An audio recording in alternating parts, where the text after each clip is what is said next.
Prej formave të bullizimit bashkohor është dhe vjedhja e llogarive të rrjeteve sociale. Kur dikush merr llogarinë e tjetrit, futet në llogarinë e tjetrit, e vjedh atë dhe përdor për interesat e tij.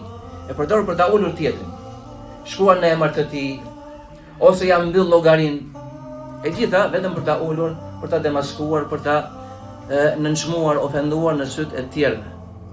Apo mund të jenë pjesë të një grupi në rrjetet sociale dhe e përjashton atë me këto qëllime dëmtuese dhe ofenduese. Prej Al-Bara ibn Azib radiallahu anhu, cilët se ka thënë khatabana Rasulullahi sallallahu alaihi wasallam hatta asma'a al-awatiqa fi buyutiha.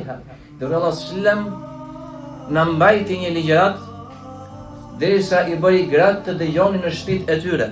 O ju njerëz që keni besuar me gjuhët tuaja. Pra keni besuar me gjuhët tuaja, keni thënë shahadetin islamin, por ende besimi nuk është ngulitur thellë në brendësin tuaj.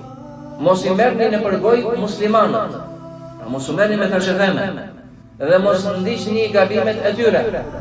Se ai personi i cili ndjek gabimet e vllajt të vet besimtar, Allahu do t'ja shfaq zbuloj gabimet e tij.